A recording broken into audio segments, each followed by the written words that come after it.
All right, here we go. It's Sunday. I'm so grateful to join with you today. Thank you for joining with me. It feels auspicious, and I can feel we are going to have a profound healing. And I know that that's what we would like. And I just realized I need to plug in my microphone. There we go. That'll help us a bit. And just as we're getting started, we always get a whole bunch of people walking in or joining us here on Zoom just at the very last minute.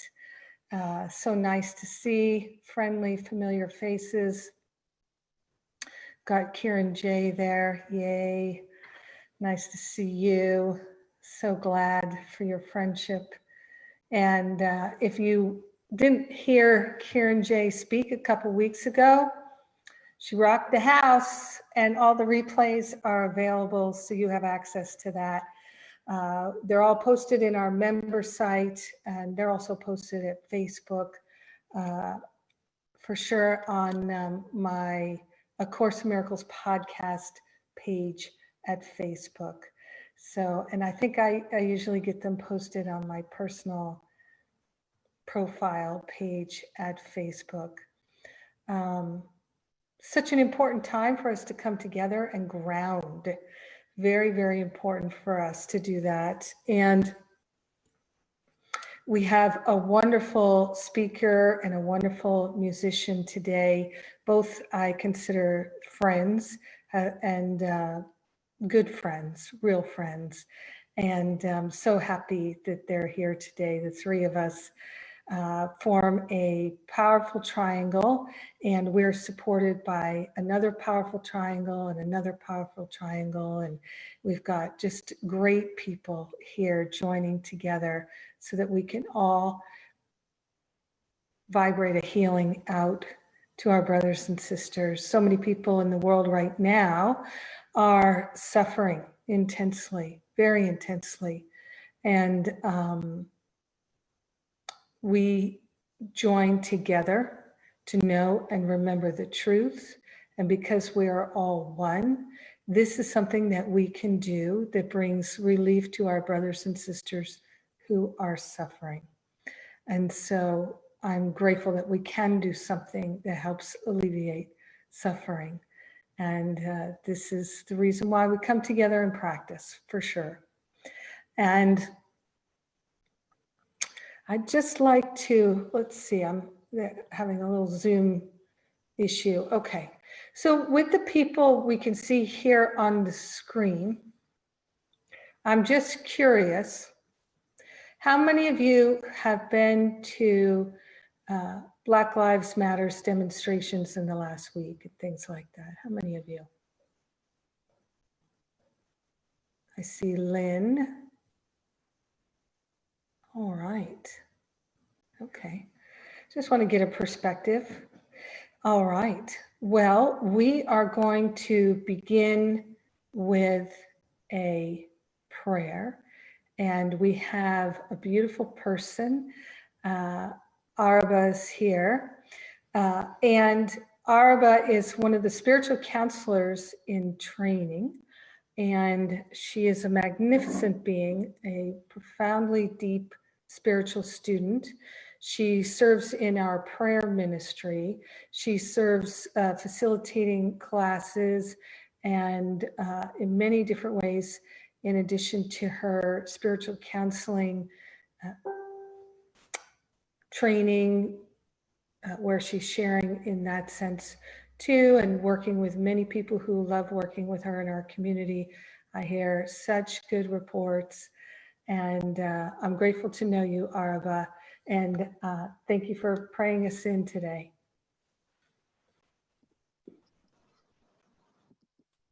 Thank you, Jennifer, for all your wonderful words, but especially for this opportunity for us all to join together in prayer.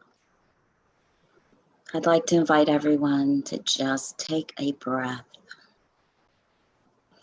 And in that breath, we want to breathe in love. And as we're breathing in love, I place my hand on my heart That helps me remember that I did not create myself, that I am created as God created me. And as we come into this space, breathing love and breathing gratitude, I invite you all to place everything else behind, let go, and just be in this moment, this time.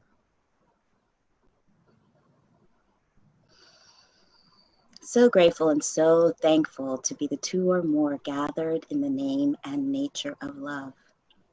So grateful and so thankful for the technology that allows us to transcend space and time and join together as one. One mind, one spirit, one heart.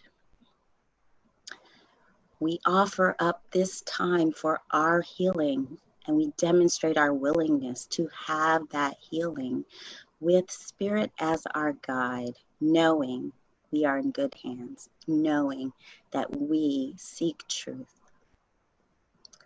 And we declare that willingness to have a healing for everyone, to extend love throughout.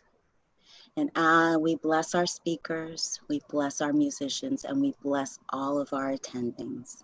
We bless the Power of Love Ministry for this offering, and we share the benefits of this conversation, of our realizations and our healing with everyone, affirming we are one. With grace and gratitude, we allow it to be, and so it is. Amen. Amen, amen. Thank you, Arba. And next up, I would just like to say thanks to Lori Gifford, who's helping us with the technology in the organization, and GJ, who is also supporting us in all this technology. Takes a village. It always takes a village. And I say it takes a village to raise a minister, and it takes a village to raise each and every one of us. It takes a village. It takes a village. And thank God we have a village. So we can raise each other in every sense of that word. We're rising up and we're raising ourselves, raising each other, and we are grateful. So I'm also particularly grateful for Faith Rumer, who is our musician, and she's up next. And I've known Faith a good 20 years, I think. And we first met through Agape. She is an Agape trained practitioner, part of that community. And she's an extremely talented musician and voice coach, and just a wonderful teacher, a wonderful teacher. She's a wonderful speaker in her own right. And she and I know each other from doing Sunday services at Agape. That's how we originally met. And her music, she calls heartistry. I love that. I never heard that phrase before. I bet she just made it up because she's such a heart-centered person. Heartistry, right? She's an artist. She's a musical artist, and she's an actor, very talented actor, and she's an acting coach. And she's really like she's a spiritual coach in everything she does. She brings it, she really brings it. And you'll hear that today. And she says she calls her music heartistry because she knows that the feeling of music can transform us and empower us. She's a singer-songwriter. She's a music producer. She's a coach and an Agape practitioner. And she's brought her music to Agape and many other spiritual centers. And she's performed throughout the world, from Sydney, Australia, to all over the United States. And she says she's very happy to be with us today. And she can't be any happier than I am. Thank you, Faith. Thank you. That was a beautiful prayer. I'm so happy to be here today. It's so meaningful with everything that we're going through. This is a song that it goes back way to the 70s, and it still has so much meaning. It was written by Elton John.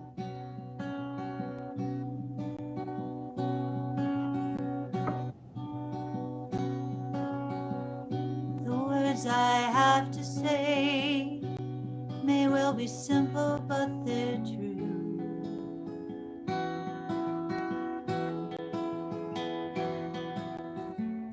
Until you give your love, there's nothing more that we can do.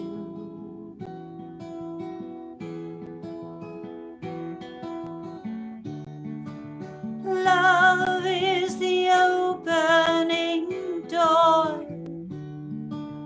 Love is what we came here for.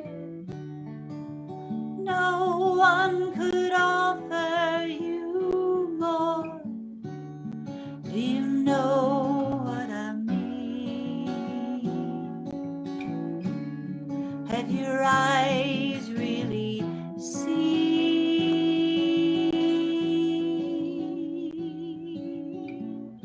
You say it's very hard to leave behind the life we know.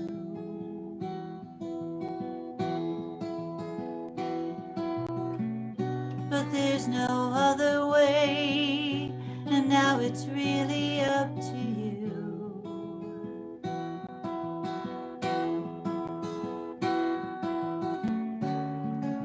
Love is the key we must turn. Truth is the flame we must burn. Freedom a lesson we must learn. Do you know what I mean? Have your eyes really seen?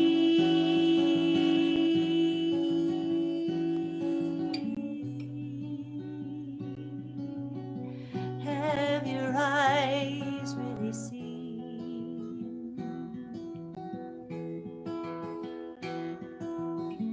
Open your eyes, just open your heart, and you'll see.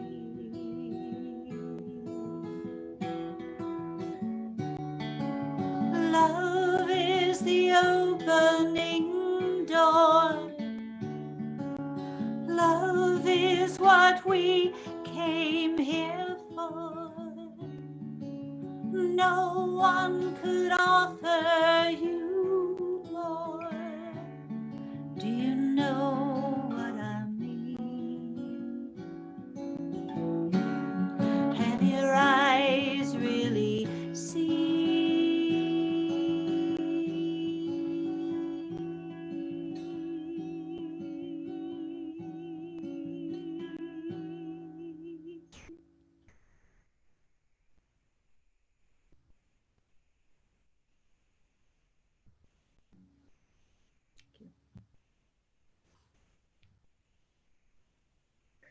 So perfect. So perfect for us. Hearts are open. Hearts are open. So it is my great pleasure to introduce a very dear friend of mine, Corinne Zupko. And many of you know her, familiar with her. She is a brilliant being who is the author of the best-selling and 4-time award-winning book, From Anxiety to Love. She began her work with A Course in Miracles in 1997 after struggling with multiple anxiety disorders, and now lives free from debilitating anxiety solely due to the Course. Corinne is a keynote speaker. She's a professor. She's a counselor. She's a coach, and she teaches mindfulness meditation at Bank of America. And she is also a lot of fun. She's incredibly loving, and she's really willing to do the deep work. That is a hallmark of my friends. They are willing to do the deep work. And I cannot wait to hear what Corinne has to say today. Thanks for joining us, Corinne. Oh, Jennifer, it's such an honor to be here today with all of you. And that was an incredible song. Thank you. And Araba, thank you so much for that opening prayer. I feel moved today to speak about the healing power of listening deeply. And this topic is near and dear to my heart and so relevant to what's happening right now in our world. And it just feels like when I got quiet and asked, what is it that I am to speak about? This was it. So we're going to dive in. As Jennifer said, my healing through A Course in Miracles has been significant. It has been the one pathway that's made sense to me. I've tried many others that just didn't make sense. And the Course has really become my operating system. It's really become how I feel like I interact with and see the world. And there's really no moment when I feel like it is apart from me. So what I'm sharing today is I'm going to share a story shortly about what it's like to live this work to heal through our relationships, which is what A Course in Miracles is about. A Course in Miracles is unique from other spiritual pathways because it's about healing through our relationships. So I have a little story about that.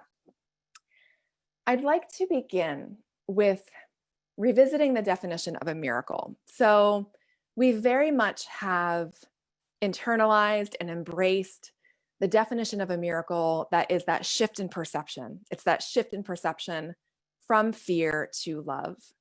And in A Course in Miracles, it actually refers to the definition of a miracle far more frequently as expressions of love.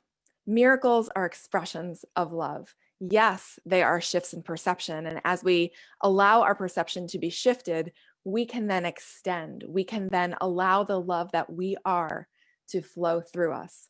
So miracles are expressions of love. And in the CE edition of A Course in Miracles with the purple cover, there are cameo essays in the back of the book referring to some of the early dictation that Helen Schucman took down. And in one of these cameo essays, Jesus actually refers to some of Helen's behavior as miracles. So again, we usually think of miracles as happening as shifts. The story was something about Helen going to visit, I think it was her mother-in-law. I think she didn't really want to. I didn't reread the story recently, but this is my memory. She went and visited her mother-in-law, and Jesus named that a miracle. That was an expression of love that Helen did. So as I'm sharing today, please keep this definition of miracles in mind, miracles as expressions of love. And another piece that I want to highlight, my own brain tends to work this way, and I'm wondering if you can identify with this. When I hear the word truth, and I think about truth, that only the truth is true and nothing else is true, that we are whole, that we are complete, there's a feeling that goes with that. But just the word truth to me sometimes takes me up in my head into thoughts of truth. And it's helpful for me to remind myself that truth encompasses perfect love. So healing happens when truth and perfect love come together. They're not separate. Our brains, I'll speak for myself, my brain separates them, but they're one and the same. So to me, it's been important to remember this piece about perfect love being part of truth and that being part of how we heal, and that being very significant in the story that I'm about to share with you. So before we get to the story, one more thing. My title, my talk today, The Healing Power of Listening Deeply. What is listening deeply? What does that mean? Well, when we listen, we take in words, we can hear the meaning of what somebody says, but listening deeply goes even deeper than that. It's about really listening to the meaning behind the words. In some cases, listening to the pain, the hurt that's behind the words, and even deeper than that, the call for love that's there. Deeply listening is about acknowledging all of these things, and deeply listening can involve looking within to see if we're in relationship with somebody and they're giving us some kind of feedback, deeply listening means that you're hearing somebody and willing to reflect upon feedback that they're giving you.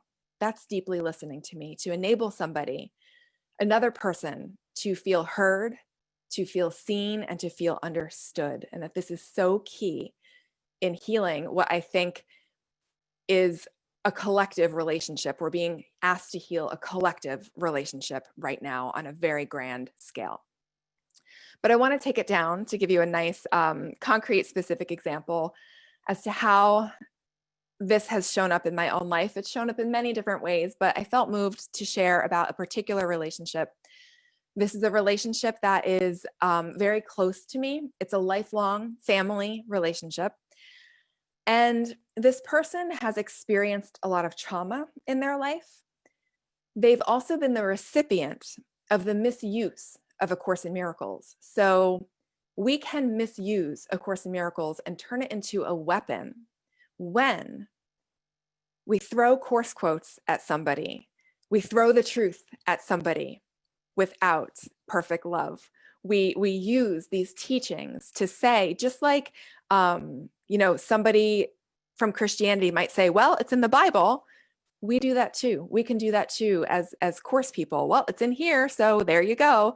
And not actually hearing or really deeply reflecting on what we're being told by somebody who we are in relationship with. So this person has been the recipient of the misuse of A Course in Miracles. They, as I mentioned, have been through a lot of trauma. Because of what they've been through, they kind of hate A Course in Miracles. And for a while, this isn't happening now, but for a while, they were very concerned that I was in a cult.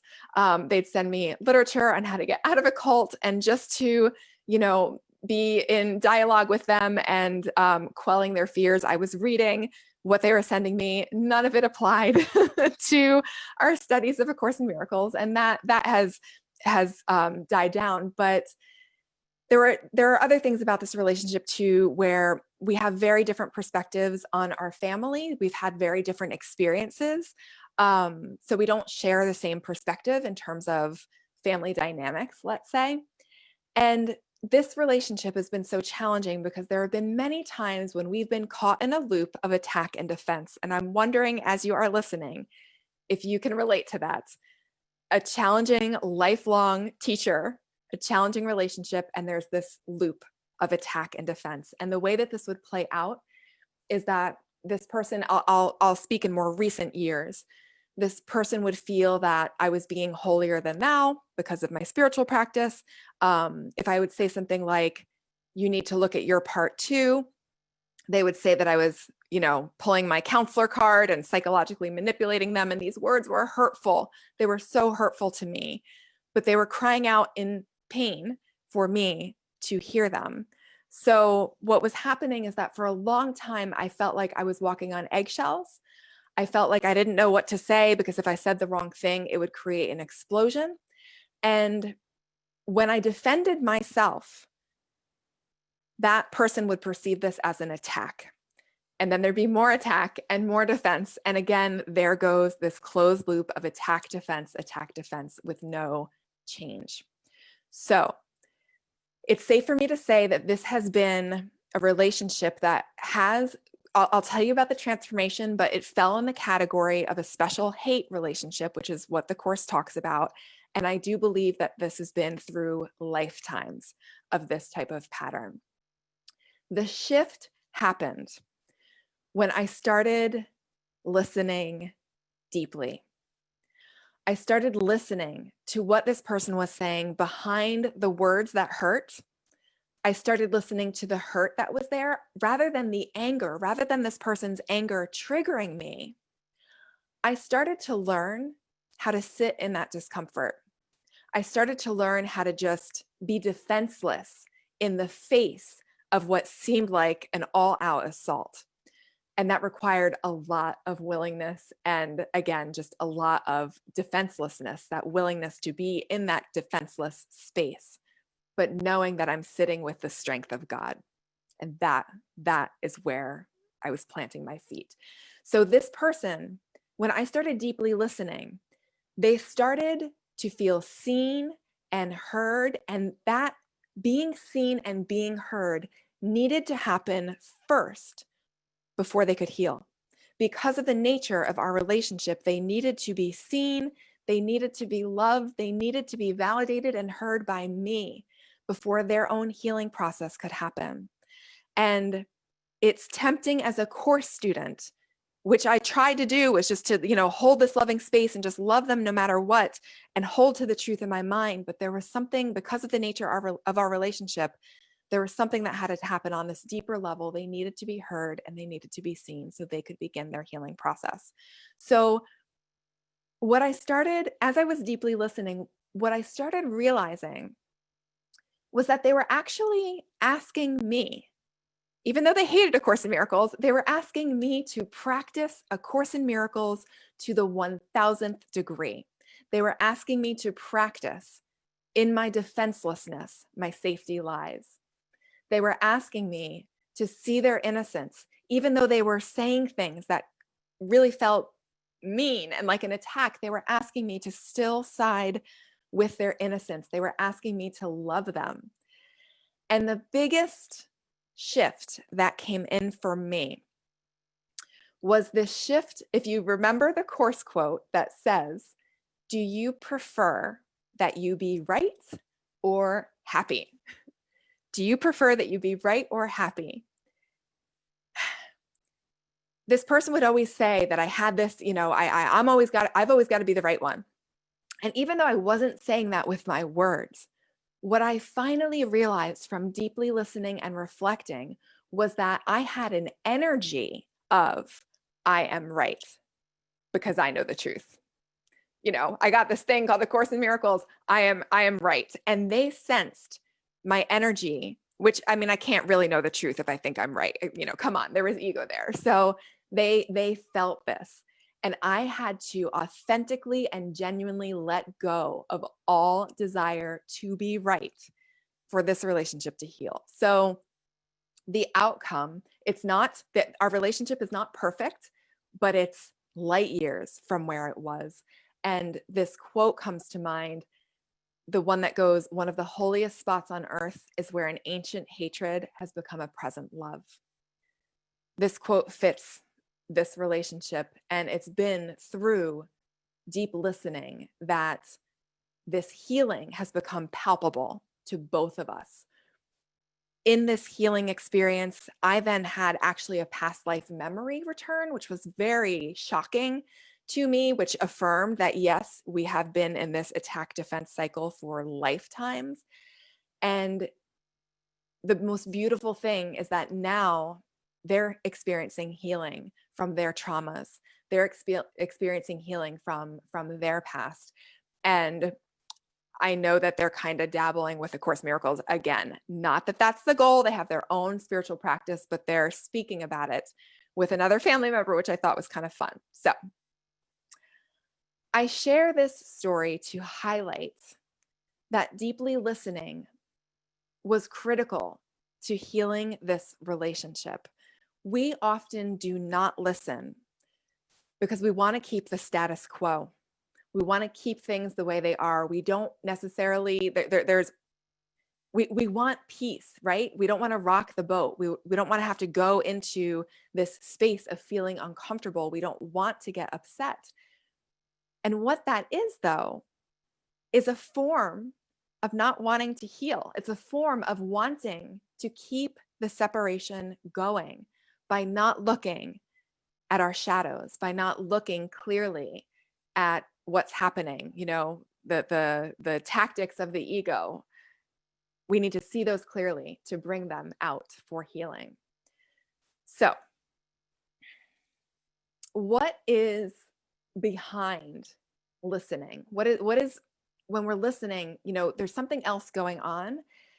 And it brought me into reflection about our presence of being so present with another being that it touches them, that we're so tuned in to love and truth that our presence spills into the awareness of this other, and they They hear it, they feel it, and they reflect it back to us, which affirms the truth in us. I have a funny story. Animals feel this presence too. Animals feel heard, and of course not through language, but I have a friend and her name is Jill, and she has a dog. His name is Yankee. Yankee is a golden doodle, and I think he's probably one of the most intelligent dogs on this planet. This dog is amazing. And he's a big dog, full-size dog. He'll lay on my friend Jill's lap and she'll pet him, but she's usually multitasking. So she's usually, when he's laying, I think just his head can fit on her lap. He's a huge dog. She'll be petting his head, but she'll be doing something else on her phone or maybe watching TV. And this one time, she was fully present to Yankee. They were looking at each other in their eyes. She was just petting him and she was just fully with him. And this dog picked his head up. He looked over at her phone, which was over there on the couch, and then looked back at her like, Mom, you're listening to me. You're feeling me. You're present to me. You're not multitasking. And I was so touched by that story because right there, that speaks to the fact that there's such power in being seen. There's such healing energy behind being seen and being heard. And there's actually I'm wondering if anybody has ever seen the documentary film, The Artist is Present. If you haven't seen this, I suggest checking it out because this woman, I believe her name is Marina, I don't know how to say it, Abramovic, and her work is to sit in a chair and be present to the person sitting across from her. That's all she does. She's fully present to them. And people line up like down the hall and out the door to have this experience with her. There's just some power behind our presence, a healing power. And I know that we've all had experiences with teachers or other individuals who are just so present to us that we just feel it immediately in our hearts. I felt that when I was with Jon Kabat-Zinn. If anybody knows who that is, he's the mindfulness person who's really been responsible for bringing mindfulness meditation into mainstream America. I had lunch with him one time, and it was as if he just soaked up every word that you said, and you felt so seen, and it was just so healing. So I'd love to just make a leap where I know the top of my time is coming very soon. I'd love to make a leap into addressing what's happening currently in our world. And I want to read to you a Facebook post from a woman. Her name is Jacque Rae Hill. I've shared this Facebook post on my page. So if you go to Corinne Zupko on Facebook, you'll be able to see this. And I'd like you to just take in her story because it's really beautiful. So Jacque Rae is an airline attendant. She's a flight attendant. And I also watched a video of her talking about this because she got interviewed on CNN for her experience that I'm about to read to you. And she was saying on the video how hard it is. She speaks for herself, but I've heard other Black Americans say how hard it is to see what's happening in the world, to see what's happening to people who look like you, and then to have to put on a happy face and go to work and pretend like nothing's wrong. So she says, and I'm going to read this to you. Jacque Rae says, "My heart has been heavy, as I'm sure most of you feel the same. I was on social media before preparing to go to work," and she wrote, "Terrible idea. As I was driving to work, I had to really go to God with my thoughts because it would be hard to smile with everything going on. So as we are boarding my first flight of the day, I smile and I greet people when they come on. And a man, and he's a white man, by the way, a man was holding a book that has been on my to-read list. The book is entitled White Fragility. I was so happy to see that book in his grasp that I knew after I finished my duties, I was going to make a point to ask him about it. I go sit next to him as he was sitting in a row all by himself, and she writes in parentheses, "That was God." I said, "Hey, how are you? I see you're reading that book, so how is it?" He replies, "Oh, I'm halfway through. It's really good." It really points out how important these conversations on race are. As I began to respond, the tears just started falling. I've been so sad every day, and I just want to understand and be understood so we can begin to fix it. I'm pretty sure I startled him by seemingly dumping all my emotions on him, but his reply was, "I'm so sorry. And it's our fault that this is like this." We continued to talk, and when I tell you, it was everything I needed. I was happy, even though I was crying. I went on to tell him about my prayer on my way to work today, and that he answered that prayer for me with this conversation. As our conversation came to an end, he asks me my name. I told him Jacque Rae, and in the video, she says she points to her, her name badge as a flight attendant. And then he said, "Well, I'm Doug Parker, the CEO of American Airlines." I told him my mother works for him in DC, and then I reached over and gave him a big hug. I had to, and she writes in parentheses, "Yes, we were both masked." I thanked him for being open and allowing this conversation to happen because I just needed to hear it. And I walked off. I thanked God for his love and faithfulness the rest of the flight. On his way off the plane, he hands me a handwritten note, and I thank him again and ask for this pic. And so she posts a picture of them. And she writes, "This encounter is only a Holy Spirit thing." How beautiful is that? How beautiful is that? So she goes on to say that there's many different ways to affect change in the world, and she supports them all. She stands by anybody who wants to have a conversation. Her post, I won't finish reading it, but it's absolutely, absolutely beautiful. And it was really touching to me. So I want to, again, revisit the definition of a miracle. Miracles are expressions of love. We hold the truth in our mind, and we recognize that in that truth is also perfect love. With my family member, I held the truth in my mind while I let that love come out of me, and the form that needed to take in that relationship was deeply, deeply listening. And so and I'm speaking at the moment to people like me who are in white bodies, we have a real opportunity right now to listen, and to listen deeply to our brothers. And our brothers is coarse language. Of course, I'm referring to brothers and sisters who are in Black bodies and brown bodies, people of color. We have an opportunity now to deeply listen, more deeply than we ever have before. And some of you might already be aware that I wrote an open letter to the Course in Miracles community on unexamined racism. The reception by far to this letter has been very positive. And of course, there's been some challenges and some resistance that has come up because the letter is asking us, as students of A Course in Miracles, as teachers of A Course in Miracles, to do some digging into our own minds to uncover unexamined racism and supremacy, things that are in us that we have not looked at, that are blocks to love, that others in Black bodies, brown bodies, others have been able to see these things, and have been calling out and asking us to see it for a long time.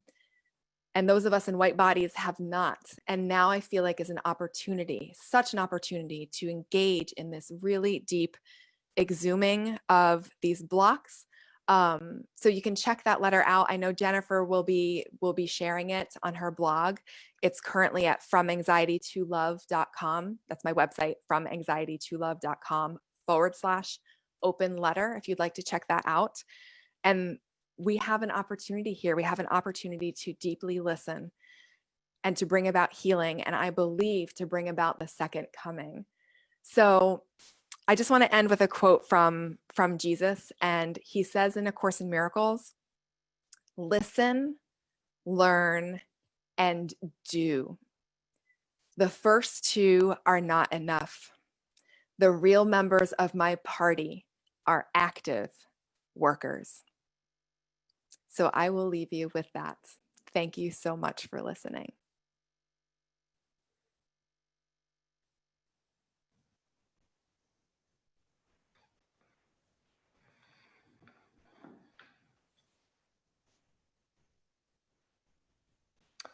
I feel very moved and I thank you.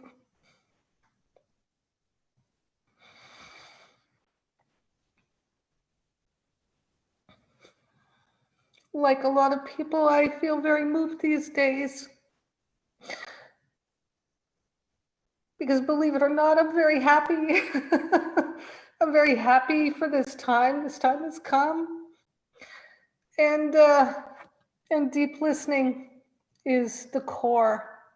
Compassionate listening is the only way that we can reach the tipping point and move into the golden age of enlightenment that is being birthed right now by us.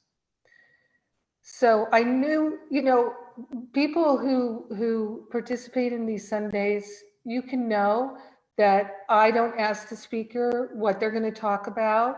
I totally trust. I trust spirit and I trust them. I knew Corinne would bring us a deeply touching, healing, nourishing talk, and she has. And I would like to go into our time of healing now. And so I'm going to invite everybody to turn within. Those of you who are new, this is a guided healing meditation type experience that we're going to have now. And so Corinne has so beautifully followed Faith's heart opening. We're opening the door to our heart here. We're moving into that defenselessness that is so critical for us to truly rise up above the battleground of ego identification. So let us consciously attune to the high vibration of our true identity, which is perfect love. In truth, in reality, we are already as holy can be. We cannot become any more holy. Nothing we have done, nothing we have said, nothing we have experienced has in any way diminished our holiness or our perfection. It is fully available to us at all times. And the only reason we don't feel it sometimes is because we believe that we are bad or wrong or unworthy or something else for a moment. And yet the truth remains, we are perfect love and we are as holy can be. Spiritual growth and progress is not becoming more holy. It's letting go of the idea that we or anyone else is not already holy. Spiritual growth is a letting go of false beliefs and false ideas. And I sense that every single one of us is like Corinne, and we have had relationships in our lives with people that we deeply, deeply, deeply are connected to and care about, and yet it's difficult. There is something in the way of the love flowing. And many times we like to think it's in them. It's in how they see us. It's in what they think about us. They are the one that has the block. We resist recognizing that we couldn't experience it if it wasn't in our mind too. And that taking of responsibility and going to the person in that place of responsibility, responsibility is where the healing lies. In our defenselessness, our safety lies, our healing lies, our spirit lies, our loving heart lies in our defenselessness.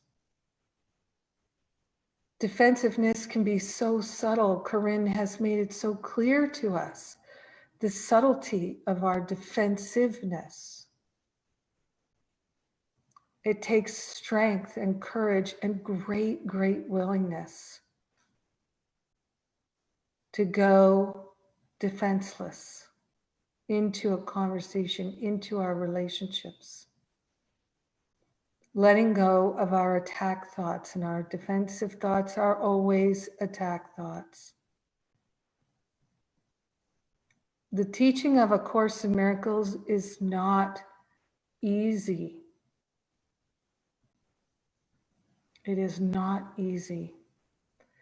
And it tells us, Jesus tells us in the Course, that when we start defending, we are not aware that what's really going on is we have a hidden desire to attack, and we are making excuses in order to attack. Our excuse is that we are defending ourselves, but we would not be put in a situation of defense if we did not secretly wish to attack.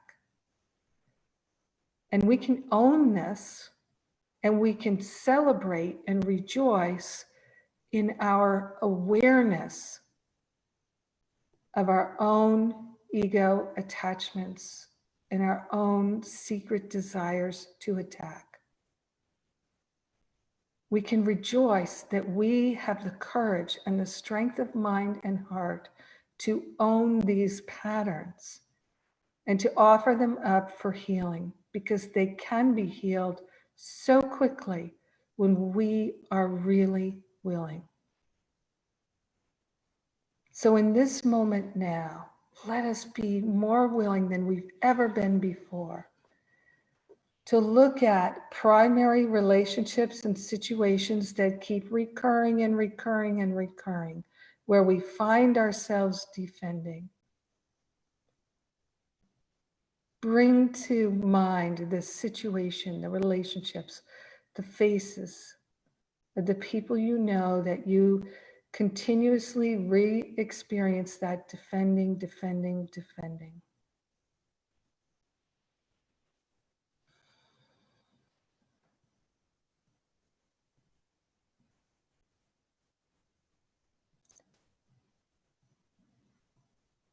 And now be willing, just willing, to accept that it's possible, that it's likely that the root cause of this pattern is your own secret desire to attack. Be willing to recognize that secret desire to attack and to make an offering of it to your own holiness, that you no longer want it to stand in the way of fully loving, that we are willing in this moment to relinquish all secret desires to attack, whether we know what they are, when they are, why they are. We don't have to understand them even a little bit in order to have a healing. Our willingness to take responsibility and to recognize that these patterns exist in our experience, in our mind, in our heart, and that we are ready to let them go. This willingness is all that's needed for our complete and total healing. If we can admit, even just to ourselves, that we do harbor secret desires to attack, and that's why we end up in the attack and defend, attack and defend, attack and defend, justifying, justifying, justifying.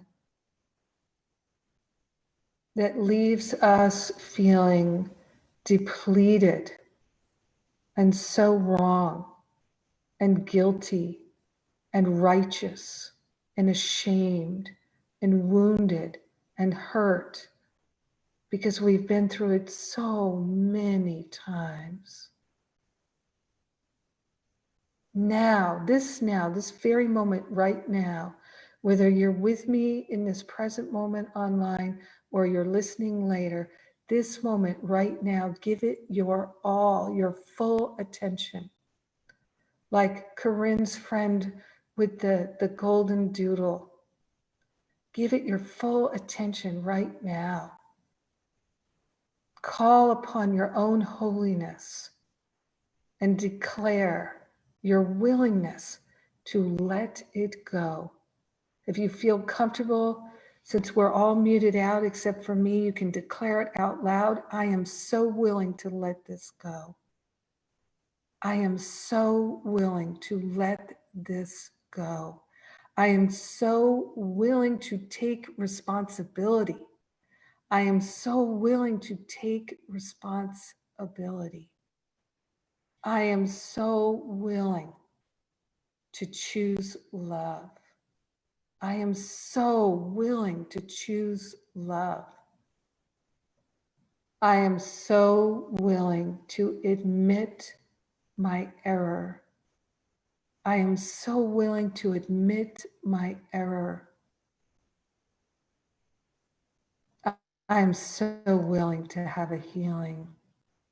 I am so willing to have a healing.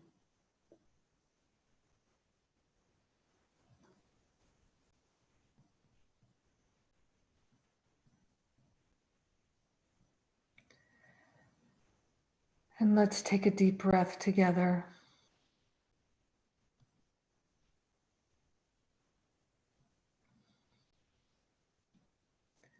The Course in Miracles makes it crystal clear to us that our forgiveness is our escape from hell. And so we must forgive ourselves. Forgive ourselves for self-delusion. Forgive ourselves for convincing ourselves that we were right and they were wrong. Forgive ourselves for perpetuating these patterns that cause so much pain. We can be relieved of the burden instantaneously when we forgive ourselves our debts, our trespasses, our delusions of righteousness and defending ourselves.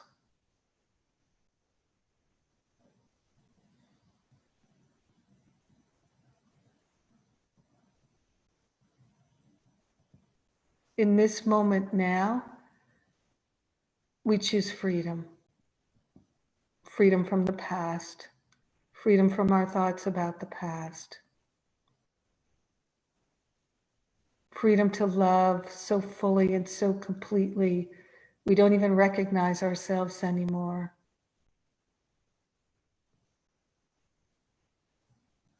Grateful and thankful to transform.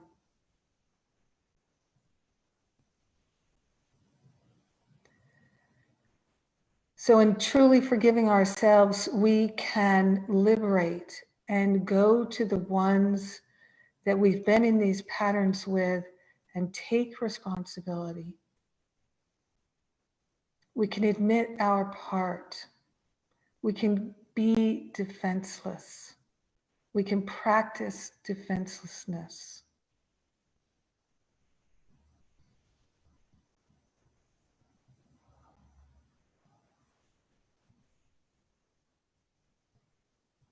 We can extend love and compassion and collaborate in healing through compassionate listening. First, we listen to ourselves compassionately, and then we can listen to others. And so the invitation now is to go into our breakout sessions, our small groups. They're very small groups, usually just 1 or 2 people, and just share. It's an opportunity to practice, to take responsibility, to share with another person without judgment. There's no advice giving. We're practicing our compassionate listening. We're practicing our defenselessness, practicing taking responsibility, extending love and compassion. We don't have to fix each other. None of us is broken. We're just listening with compassion and sharing our own experience, our own willingness. So in our small group breakouts, there's the opportunity to declare our willingness, to accept responsibility, to share compassionately without any judgment whatsoever. It's a safe, safe place.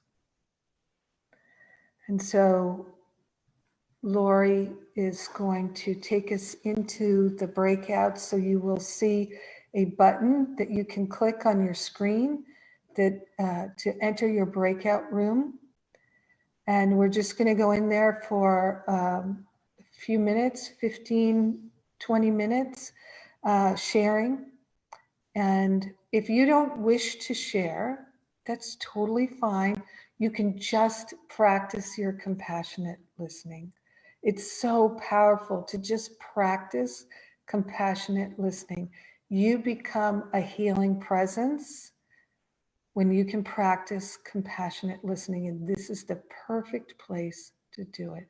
So again, you don't have to share, but you can share if you like to. We have a lot of people from our spiritual community here, very experienced at compassionate listening, and it's a very safe group. So we're going to go into those breakouts now, and you just click on that button. If you're on the phone, you'll be automatically put into a room. I'm going to go ahead and unmute everybody, Jennifer, just so that you know I've put you, Faith, and Corinne into a room if you'd like to go into one. Lori, you do not need to unmute everybody. The system doesn't need that anymore. Okay, great. I'm going to open all the rooms then. And Faith, yeah. I created a room if the 3 of you want to go into that room.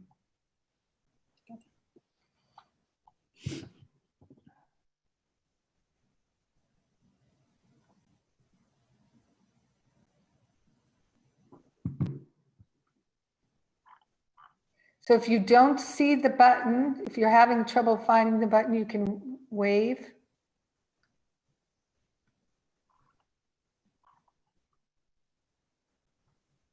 Look on the bottom bar, the toolbar, the Zoom toolbar. You should see their breakout, and you should be able to click there and see your breakout room. On the bottom toolbar, you can't see it.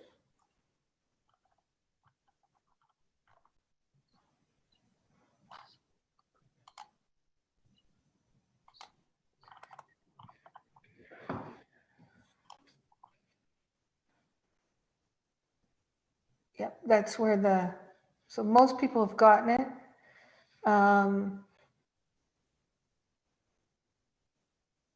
Yeah, Carol, you don't have a breakout room on your toolbar?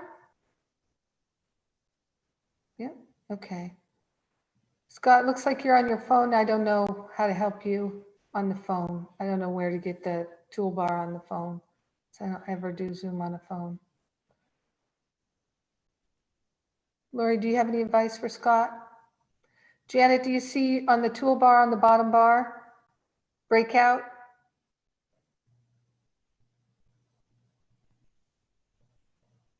Okay. Scott found his. So, Faith, Corinne, let's have a chat while we've got our people on. Why don't you do 15 minutes, Lori, from here or so?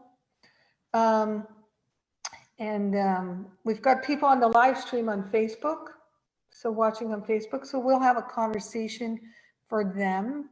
And so yeah, you can unmute yourself there, Faith. And Faith, I'm just curious, what is there anything you would like to share? From what Kareem shared. Well, first of all, it's a beautiful and moving story about how spirit will bring us together in that nice, beautiful prayer.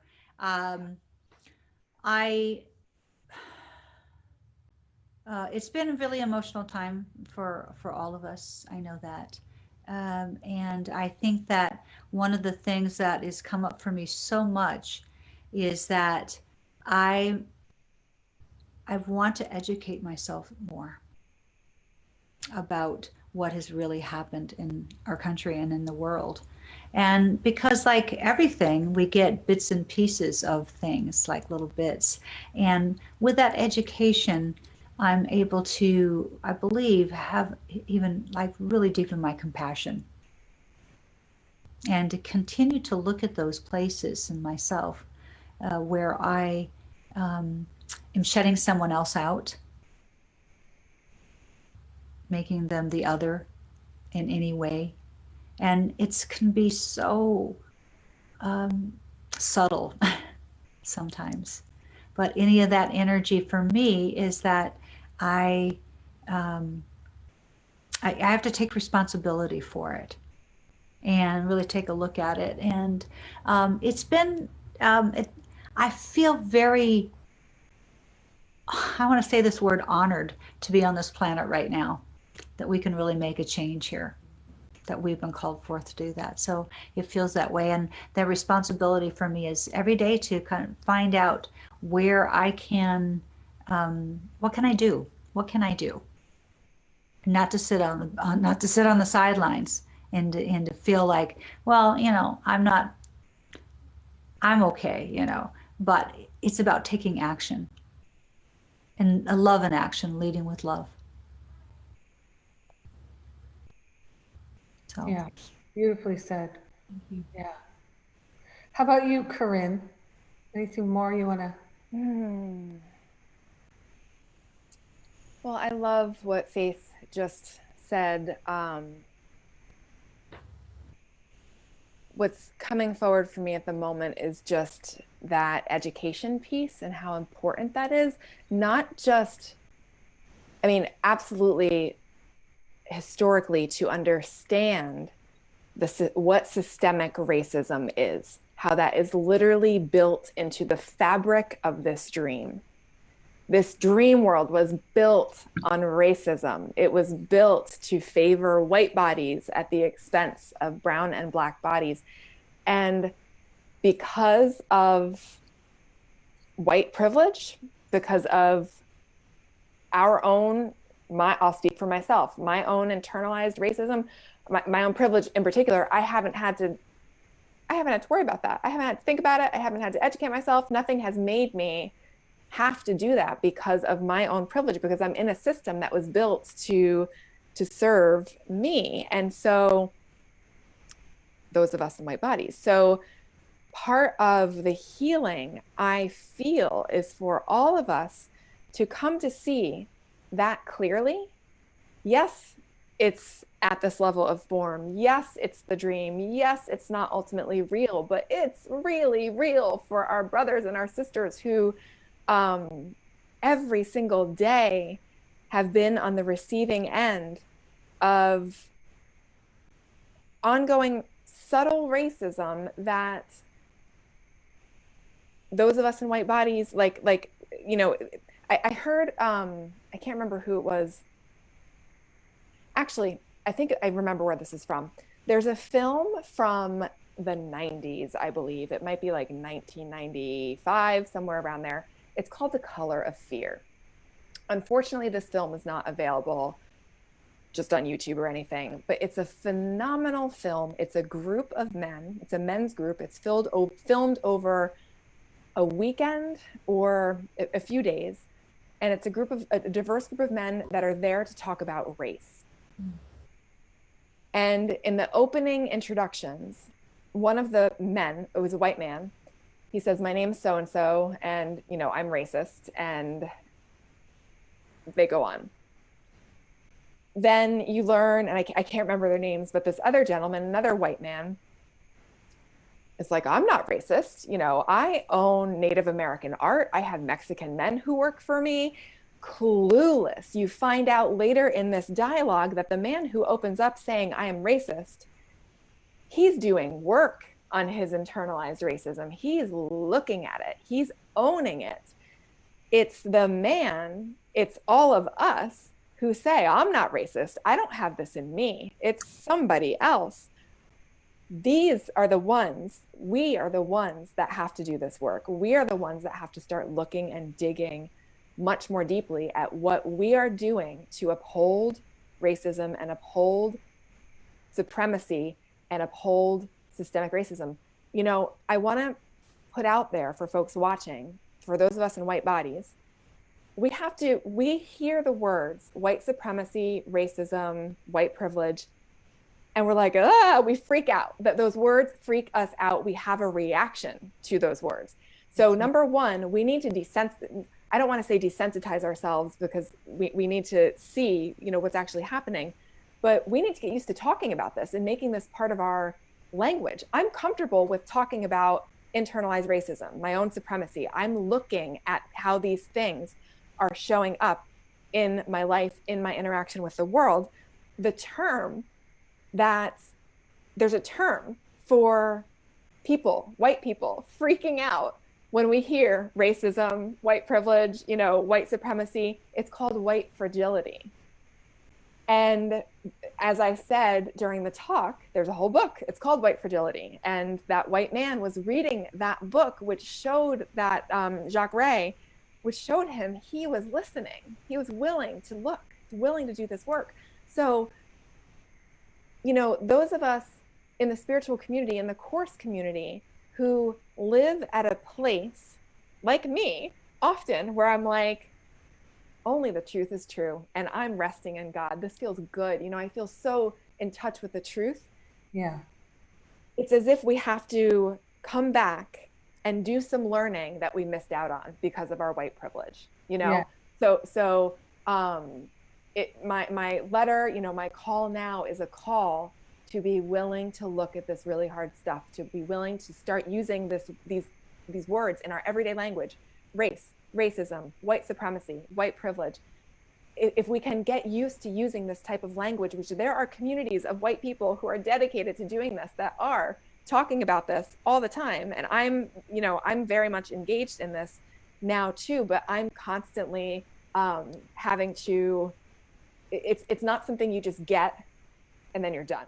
It's ongoing. And I am committed, absolutely committed to not turning away from this. It's for the sake of all of our healing. And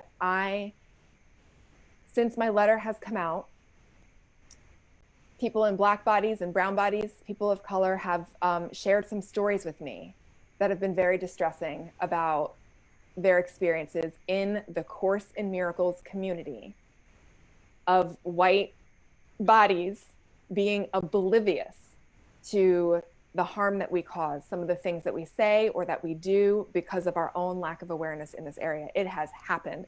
And so we have such a grand opportunity. Faith, you said, you know, feeling like excited or almost honored about being alive at this point in time. We are here now for a reason. And those of us who have A Course in Miracles as something, as a tool that we are living and living by, we have just such an asset and such a a strength that we can stand in the peace of God in knowing the truth and look at these difficult things while still maintaining that grounded center of knowing that only the truth is true. So we are here for a reason right now. That's what I have to say. Thank you. Yes, I'm so with you. I'm so with you on this. It is, yeah, it is the systemic racism. It's so layered. It is so, well, systemic, and it is, it's overwhelming. It's overwhelming to think about really looking at it comprehensively and figuring it out for each and every one of us. And how do we heal our minds about it?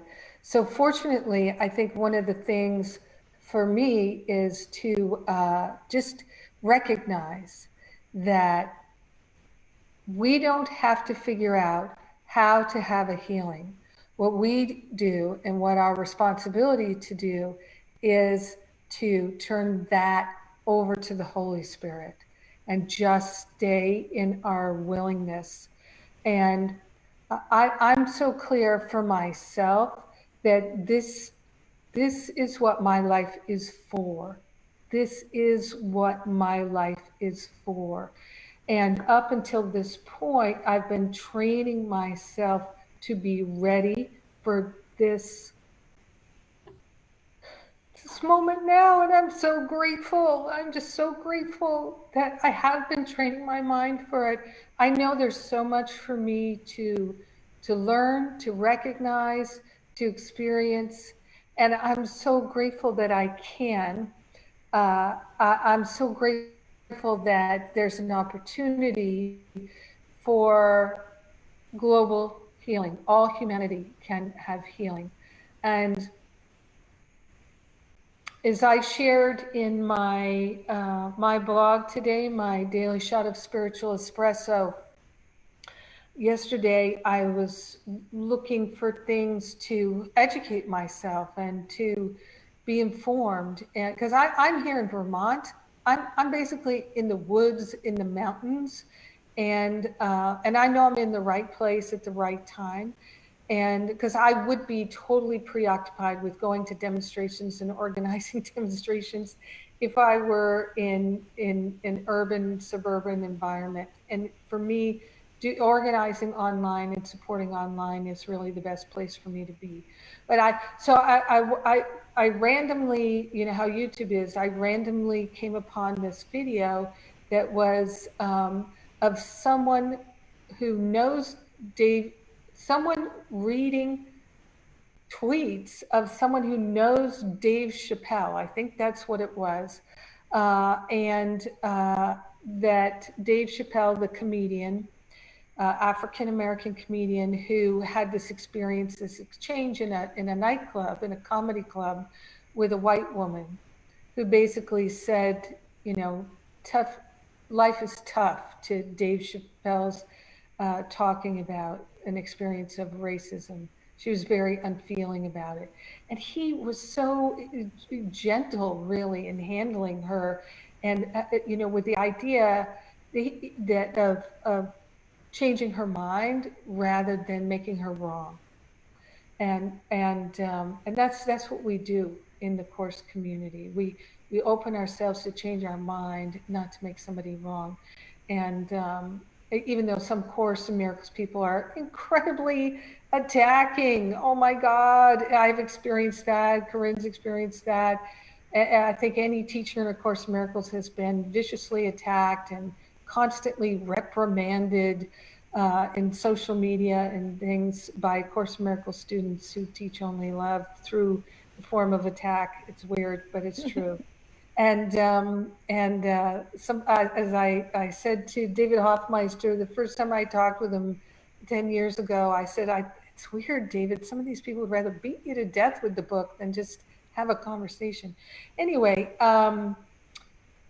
in Dave Chappelle apparently has a friend who was in South Africa during the time of apartheid. And Dave said, how did the end of apartheid happen? How did it happen? And his friend said, we reached a critical mass that more people were interested in ending apartheid and understanding it and dissolving it than keeping it going. And we are within days of a critical mass, is how I feel. That's what I'm holding in my mind. And engaging with people on Facebook, and some people are talking about the terrorists infiltrating the Black Lives Matters and all the different things yes, there are all these different components. Yes, there are all these different political machinations and social economic machinations, and there's all this stuff going on. There's no question that it's multifaceted and it's multi-layered. And our job is to keep our eyes single and to not be distracted. That the main thing for us to focus on is keeping our attention on doing our own inner work, extending love and compassion, compassionate listening, holding the vision of the healing, and truly, truly getting to work. And, people are will say to me sometimes, like, don't think about the world, don't think about the world.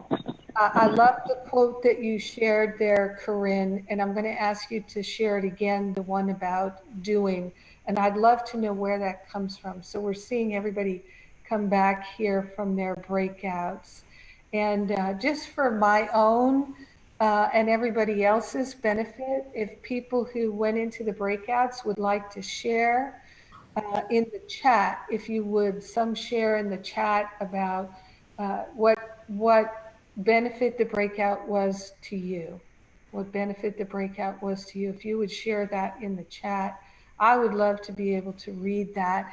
And I may not be able to read everything right now, but we can, I can look at it all later. And Corinne, can you remind us again, what was that quote that you shared with us?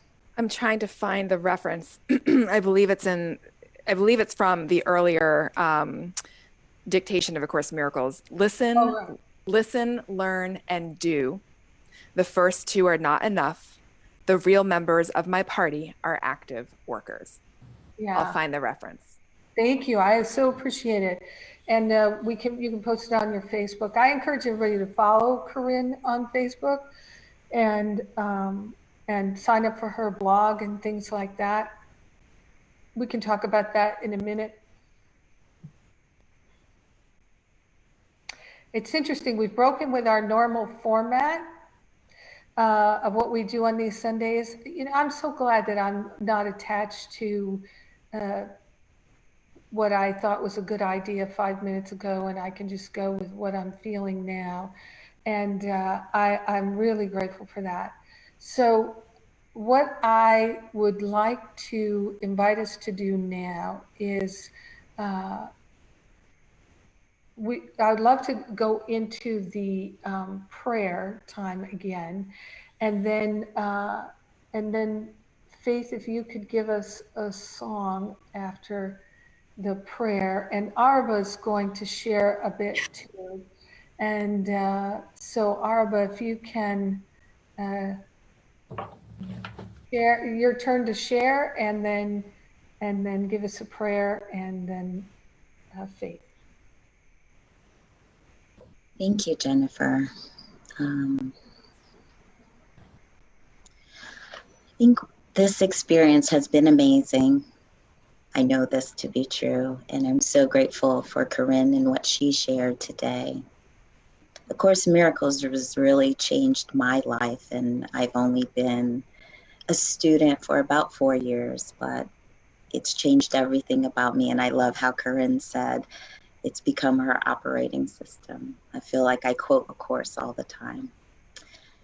And right now, this is a moment that we can all just come together and think about what this experience today has been and what value we place on it. And I'd like to invite people to consider tithing from the place and the space of love. And I just briefly would like to share what tithing has meant to me. Really, it's been Lisa Natoli who has helped me see that in giving a percentage of everything that I receive, that it really goes back to believing and knowing that I am abundant and I am prosperous, and having a discipline to practice and demonstrate that. And I love what Jesus says in chapter 9 of A Course in Miracles. And he says, what you give is therefore the value you put on what you have, being the exact measure of the value you put upon it. So what you give is the value you put on what you have. And when I took that to heart, I remembered, as Jennifer teaches, all things come from God, and everything we give go back to God. I'm so grateful and thankful to be a part of this ministry, to have learned how to listen and continue to listen with deep compassion. And Lori will post in the link a way that anyone who feels so moved at this moment in time, or later, or listening later, would like to provide an offering to the ministry, for our speakers, for the work we do, for Jennifer's work for the Power of Love ministry, and also to consider tithing your time and your talent. Those are also needed. Thank you for that opportunity. And with that, Lori, did you have anything to add? Okay. I think you said it beautifully. Thank you. So we'll take a moment to, again, take a breath, and I place my hand on my heart. It reminds me to keep an open heart. So grateful and so thankful to have had the opportunity to learn, to recognize the ways in which we subconsciously attack, the ways in which feeling the need to be right is actually attack. But so grateful and so thankful to be able to awaken to that. And as Jennifer so beautifully said, take responsibility and have the willingness to offer it up. And so here and now, we declare and offer up our willingness to stop the attack and defense patterns that have played a role in our lives, and to only offer up perfect love, because perfect love casts out all fear.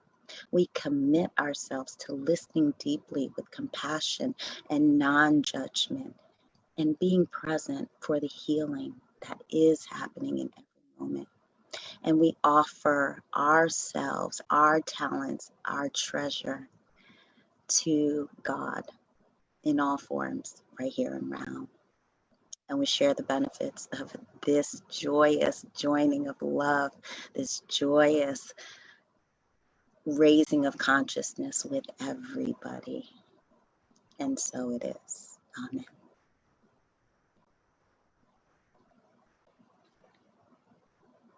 Amen, amen.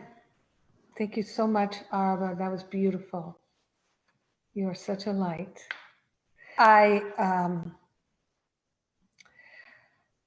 So many things I'd like to share and talk about. And I'm glad that there are many opportunities for us to share and talk. And some people have more opportunities than others, right? Some of us have more opportunities than others. And I do feel it is so important for us to be able to listen and share with great compassion. It is so deeply healing. Course in Miracles makes it clear to us that it is in joining together and having total acceptance. Even we don't have to accept everybody's behavior, right? But we can still accept each other and extend love to each other and hold no one outside of our loving heart. And we are healed, right? As we do this, we are healed. And sometimes it takes a tremendous amount of courage to welcome the healing and to allow the healing. Because the healing will change the situations and circumstances of our life many, many times.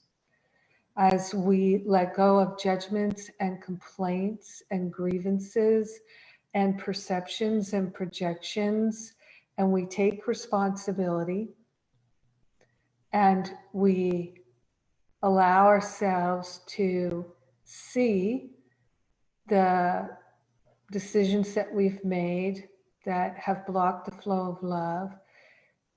Self-forgiveness is the only way out of any shame or regret or recrimination, self-recrimination. So it's so important that we continuously release any judgments we could hold against ourselves. This is deeply transformative and healing work. And as we do it, we are those teachers of God, and we're modeling it for other people. And to be able to go into our conversations, and when people are annoyed and frustrated with us, to be able to open our hearts and say, tell me more about this. Tell me more. Now, of course, we have to be sure we're in a situation where somebody is not being harmful to us, but just tell me more. What can I learn from this situation? It takes real courage to stay present when there's difficult conversations. It takes tremendous willingness. Corinne has given us such a beautiful example. I would encourage everybody to listen again and again. I think it was so deep what you shared, Corinne. And I'd like to close us out here, and yet I don't wish to let you go, because I'm enjoying the connection and being with you. It feels, yeah, Amanda's saying like, yes, let's all hug each other. Virtual hugs to everybody. You know, I think a lot of us are missing hugs, right? We haven't been hugging each other. It feels so weird. I've been seeing friends and to not hug them when I see them and not hug them when we say goodbye. It feels so strange. And what I came to earlier today is I don't know how I'm going to do it. Spirit's going to reveal it.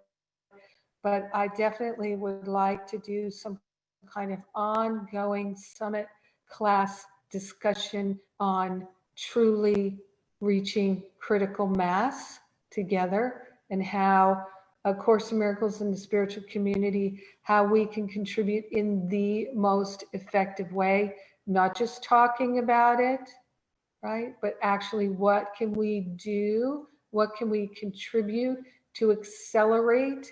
And I think one of the most important things is not to look at the news or situations and judge it as not good, right? Let's look at everything we see and say, I'm willing to see the healing happening right there in that now. I'm willing to see the healing happening in that argument, in that discussion, in that police activity, in that whatever it is. I'm willing to see how that is bringing a healing. I'm willing. Holy Spirit, show it to me now.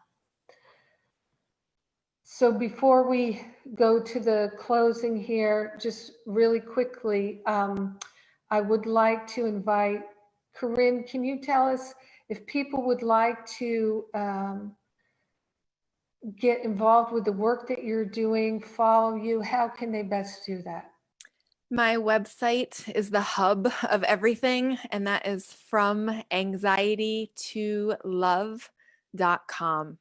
And there I have links. I have a podcast. I have my upcoming masterclass. I have a number of resources, a crash course, a lot of different things. And of course, I'm on all social media platforms. I'm mainly active on Instagram and Facebook at Corinne Zupko with 1 R and 2 N's. Thank you, Jennifer. Yeah, thank you. And Faith, I know last time you were here, you told us about the class you have coming up, but I know you do one-on-one counseling and coaching. So if you can tell us about that, please.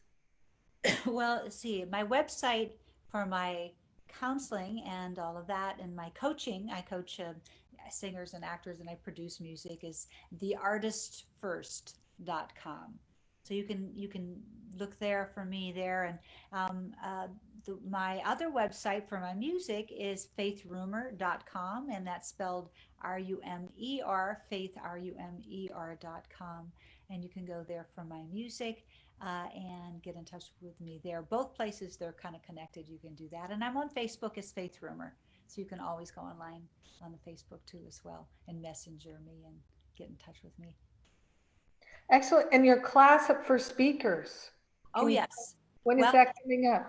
Well, it's coming up, but it's going to be it's an online class that that's designed for anybody who wants to speak, whether you're a professional speaker or you just like to improve your voice, or you are an actor, or anybody like that. You decide you want to do some podcast or get online a little bit more and speak. It's a training program for voice, and it'll be an online program. I won't be in. You'll get videos of me helping you through it, and so it's a really wonderful way to get the training right away. And that's going to be coming up in June. I'm going to be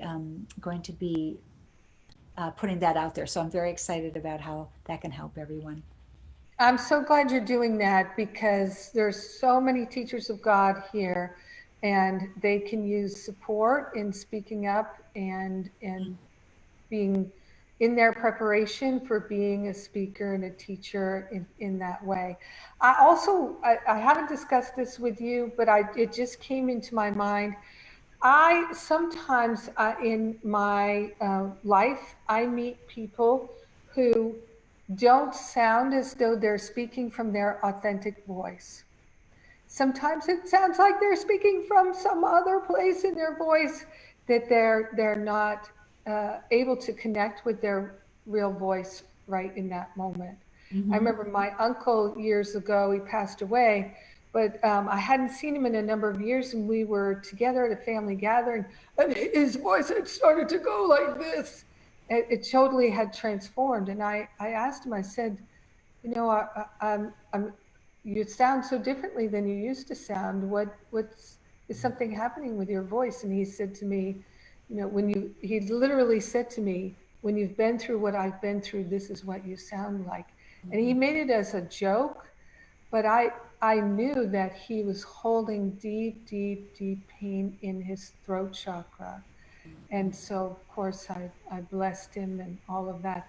So if you think that might be you or someone you know, and they don't know how to get into their authentic voice, then I would recommend you work with Faith, because she is an agape trained practitioner. She has basically been a minister as long as I have, or longer. She is the real deal, and she can support you. And it's such an important thing to be able to speak from your authentic, loving voice, to be able to speak from your heart. Yeah. So it's finding that way to open up your heart, to speak from your heart, but also to understand that the physical thing of what's happening in your body may also be shutting that down. So we can do both of those things to open up your voice and help you to be able to express yourself authentically. Yes. Yes. So important. Lori, did you want to share something? I just shared in the chat both Corinne's and Faith's website. link if people are interested. Thank you. That's great. And Lori, also, I ask you to please, will you put in the link for if people would like to reach one of the spiritual counselors in our Power of Love ministry? Lori's one of the spiritual counselors, and so is Araba, and you can reach her through that link that Lori's going to put there. And right now, Araba is doing spiritual, she's in our training program. She's very far along in our training program.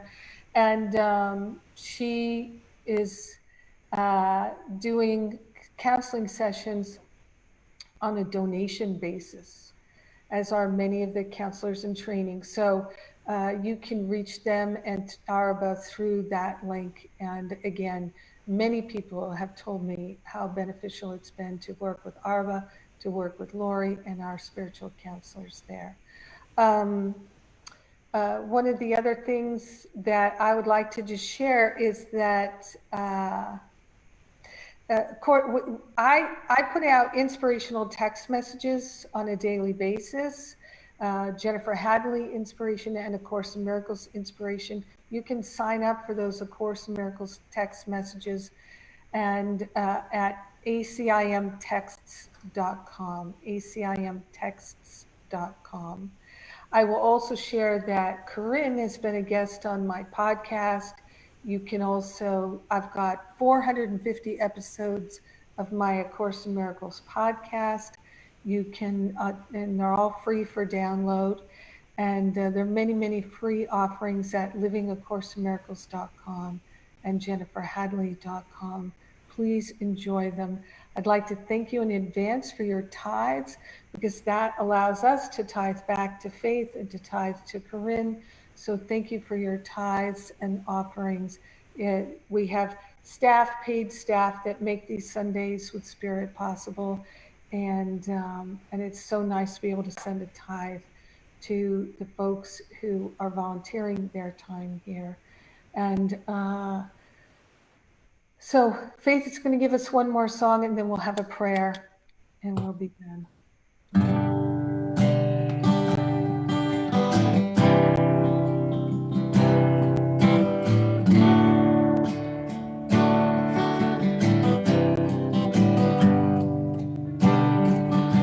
Someone's in need of a prayer today. Have you done your part?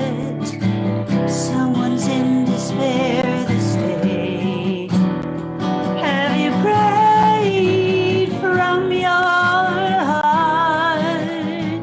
So many are trying to find their way, and they need the light, you know, and our prayer of love. It lifts them high, heals them, sustains them, and it sets them free. Our prayer of love, it lifts them high, heals them, sustains them, and sets them free.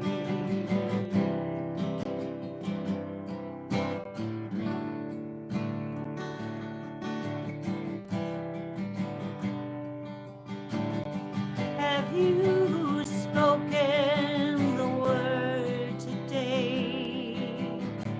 Did you give your all in prayer? The world's in need of what you say. Did you answer the call and pray? For so many are seeking the way to go, and they need the light, you know, and our prayer of love, it lifts them high, it heals them, sustains them, and it sets them free. Our prayer of love, it lifts them high, it heals them, sustains them, sets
What a perfect choice. Oh my God. Thank you so much. Thank you so much. I was singing along at the top of my voice. I hope so. Yes, yes, yes. One of my favorites. So glad you were here. Thank you, Corinne. So grateful for everybody. It couldn't have been what it was without you. And Araba, will you take us home, please?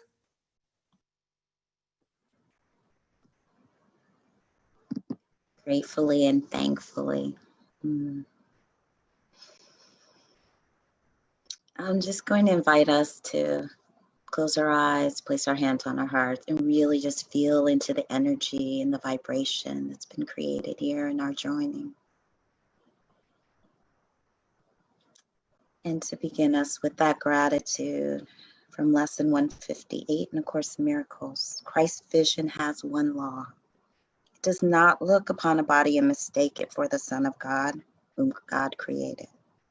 It beholds a light beyond the body, an idea beyond what can be touched, a purity undimmed by errors, pitiful mistakes, and fearful thoughts of guilt from dreams of sin. It sees no separation, and it looks on everyone, on every circumstance, on all happenings and all events, without the slightest fading of the light it sees. And I'm so grateful and so thankful for this lesson that today I learned to give as I receive. So grateful and so thankful for the willingness, for the heart opening, for our joining to move the collective consciousness. So grateful and thankful that from this space and from this place, we move forward into the world to live truth and bring to truth and miracles perfect love. We share the benefits of our healing and expansion and our growth with everyone. And we affirm once and for all in our one mind, one heart, one spirit, we are one. With grace and gratitude, we allow it to be. We affirm that it is done, and so it is. Amen, amen, amen. Amen, amen, amen. Yay, God. Thank you, everybody. I love you.